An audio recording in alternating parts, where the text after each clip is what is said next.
telling us about how you felt on October 1. Well, I had said so much, I can't even remember when the whole thing kind of disappeared off the network. Okay, sir. Where did I stop from? You were telling, or where did I stop at? You were telling us how bad you felt because there was nothing to celebrate, yes, according to you. Nothing at all to celebrate in terms of achievement. I wouldn't know if anyone would like to celebrate failure. I don't know where failure is celebrated. Nigeria. What would you call the biggest problem that we're faced with, or we've been faced with as a nation? The biggest problem we've been facing is those people with the sense of entitlement to everything, who would feel that they own the land and have no clue about how to even pretend that they have absolutely nothing to offer. And I'm serious about what I'm saying. Oh, yes. There's going to be wisdom.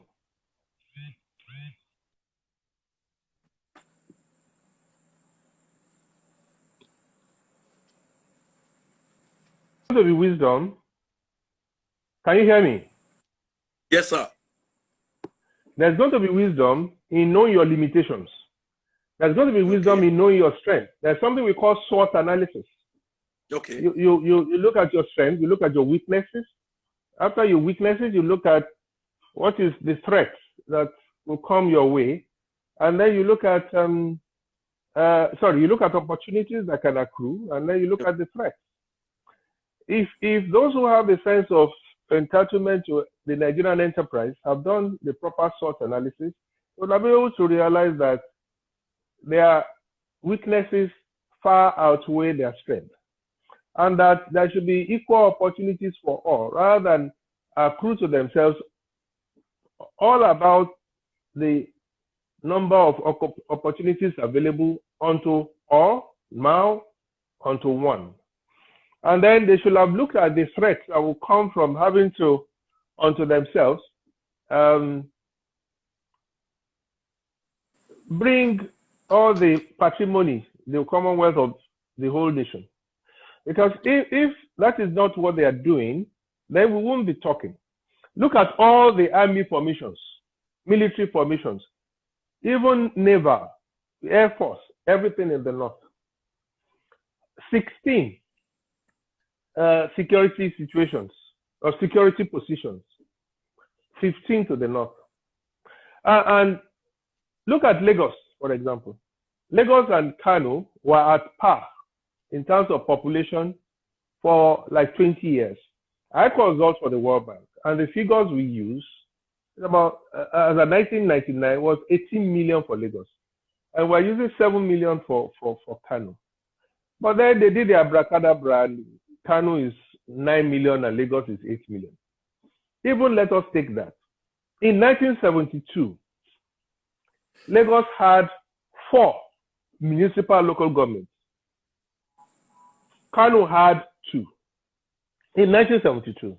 Now they broke Jigawa away from Kano. Between Kano and Jigawa, as at that time, listen to me, my brother. Yeah. Lagos had 4 local governments, 4 municipal local governments. Now, Kano had 2. Now they broke Kano. They broke Jigawa away from Kano. Between Kano and Jigawa today, they have 77 local governments. And Lagos has 20. Yes, so they have 77 local governments, and Lagos has 20. And they are so unashamedly protecting that, which of course is injustice. They're unashamedly protecting that. Go and look at the whole of the Southeast and count the number of House of Reps. Maybe they use such to determine if they want to go and vote now in the legislative house. There are 77 votes coming from the old Kano against Lagos 20. How do you compete?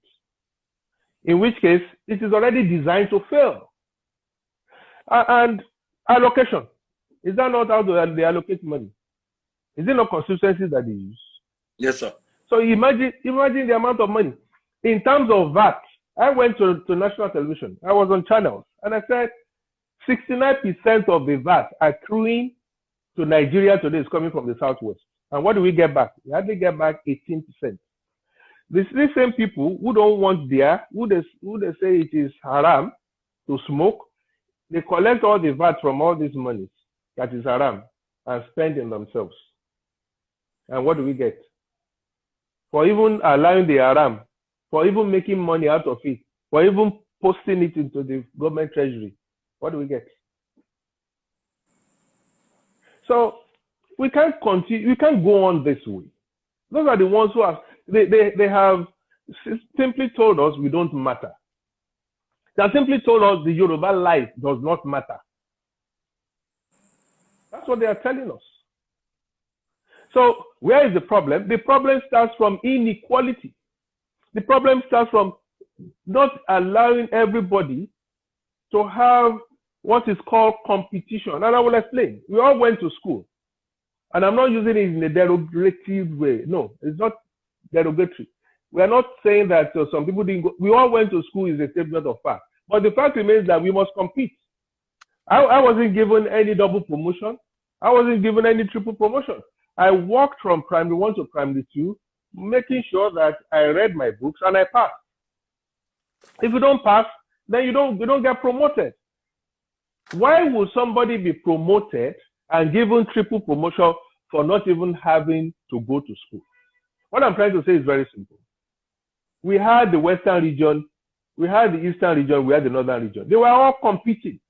The Northern region was doing their granite, the Eastern region was doing their palm oil and coal, the Western region was doing their timber and cocoa and the rest. Each was using his own resources to develop. And that is competition. In which case, you have your farm. I have my farm. Somebody else has his farm. Let each person go and work on his farm. It is what you bring out that you will sell. Don't come and take all that I have in my farm and take 69 tubers in the name of one federal that is not federal, and you give me 18 back. Out of my 59, you give me 18. You take to yourself 41. Why should I work my land to produce that, and you won't work your own? You come and take from me. Why? So, and you will say that who spoiled Nigeria? They spoiled it because they are lazy. They spoiled it because they are still doing grazing. How can somebody be doing what Abraham did 4,000 years ago? Grazing. You would take your cow to somebody else's farm. The person who has worked hard to till the land, to plant, to feed his family, as well as sell, and then you will take it upon yourself and say this is herders farmers clash. Who is clashing? What is the fight there? That I'm in my own land, that I'm on my farm, and then you are coming to come and carry a cow. What is the fight there? You are the aggressor. I'm not fighting you. I didn't leave my land. I didn't leave my house to go and fight you. You are the one that came from wherever you have come from to come and feed on what I have planted. That's not a fight. That is an aggressive disposition. That is criminal. Whoever does that is a criminal person. But this federal government will not call it criminal. They will say it is farmers herders clash. What are they clashing about? Did I invite them? Must you graze on my land?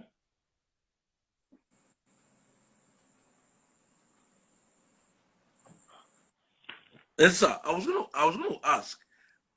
Each time there's a mention of restructuring, people tend to give it all sorts of coloration.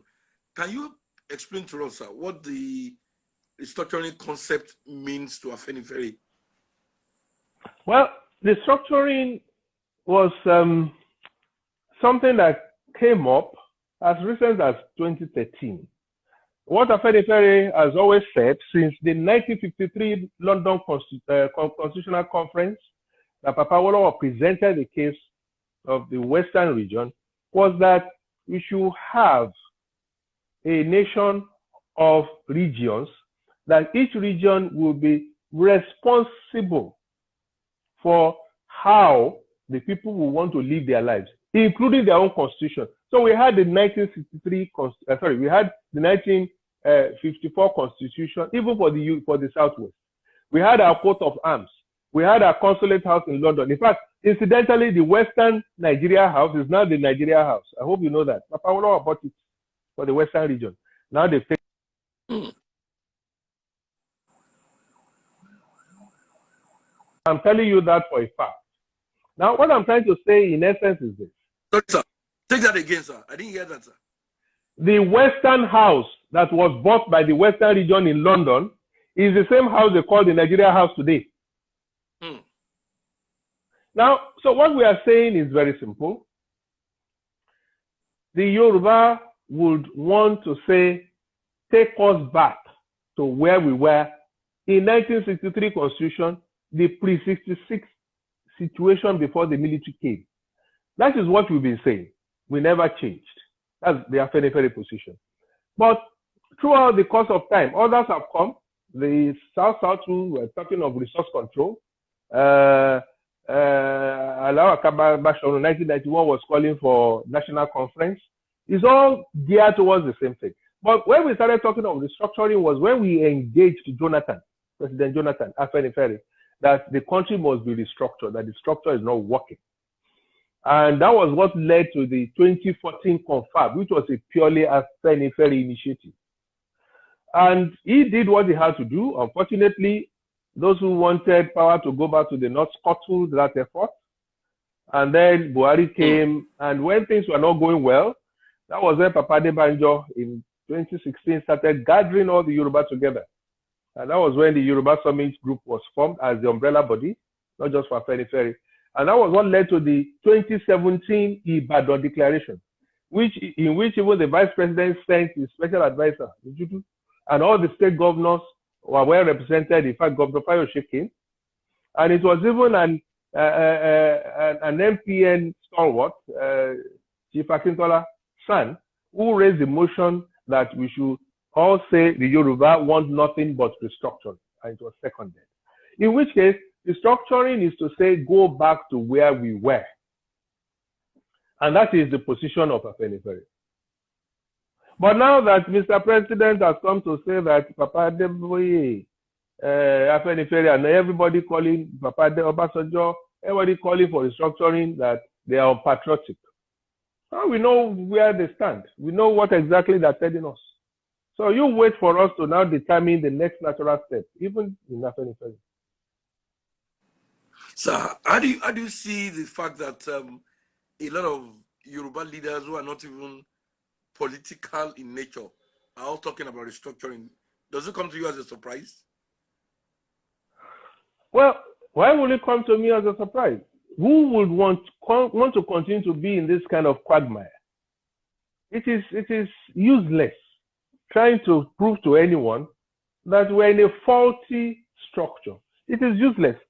The way we were developing in the 50s and 60s, is this the same way we can say we have grown either politically or astutely or in terms of development? You can see people now commissioning a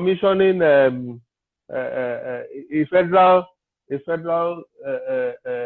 parliamentarian, commissioning a machine that grinds corn. And somebody commissioning toilets, and somebody commissioning a weighing scale. Is that what we should be commissioning? When Papa Awolowo was commissioning one of the best stadiums in the world. When Papa Awolowo was commissioning an industrial Ikeja complex that housed about 13 companies, Nigerite, wrought iron, and the rest of them, and the Wekuru cement. And then somebody today is commissioning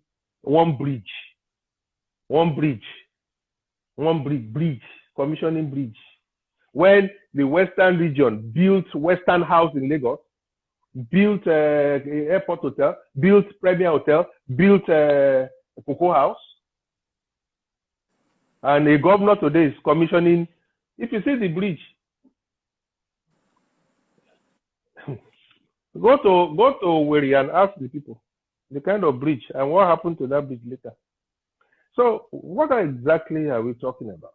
Everybody If restructuring that we are talking about is not even accepted, they will later come to beg us with it because it is the smallest irreducible factor. Who wants to live in a house that a man has 36 children and is treating about 17 of them live differently? You heard of the 95 to 5% dichotomy. So who wants to live in that kind of house? So we will not talk about restructuring. But I'm telling you, we are telling them restructure today. They don't want to restructure. There will come a time it will be one thing they will be begging us with, and we'll tell them we don't even want again.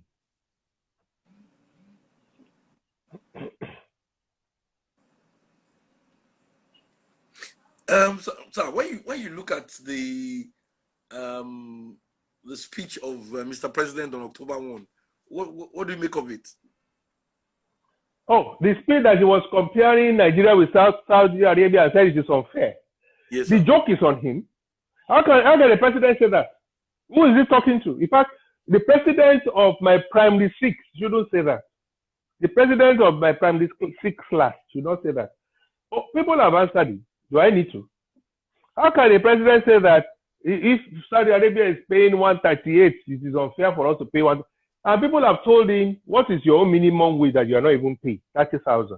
And in Saudi Arabia, it's 400,000. Does that not even tell someone that it's either that the president does not know his left from his right, or he thinks we are all fools, we don't know our left from our right. So let us tell him who is wrong. Is he the one who does not know, or we are the ones that are bloviatingly ignorant? Is either him or us now. So what is there in that threat? Who is he? He's just an elected official. He's not a king. He's there. In fact, let us face it. Why are we like this in this nation?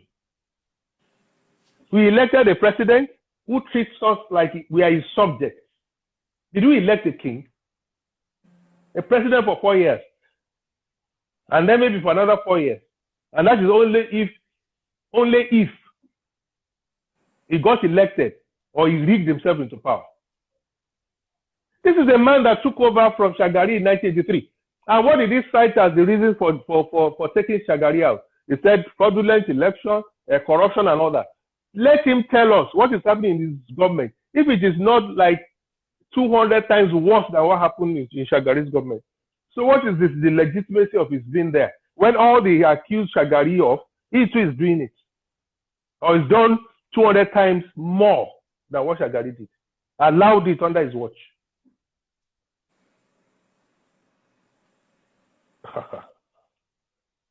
I think Nigeria is too much of a joke, honestly.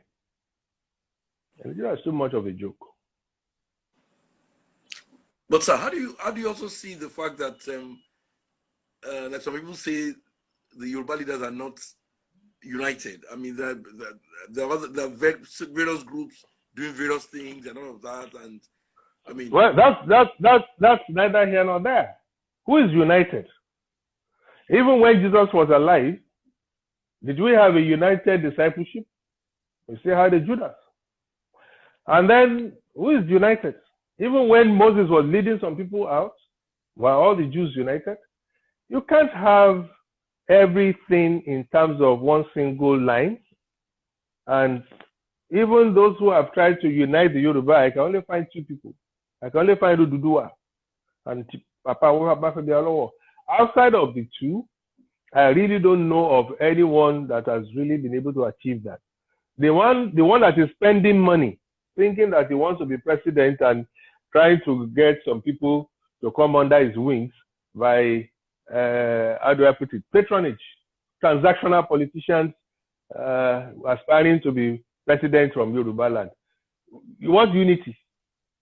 It is filthy based on the fact that I can get something from you today. The day money does not come out from that bullion van again, you will see disunity. So, but what I know is this: everybody in Yoruba land today is angry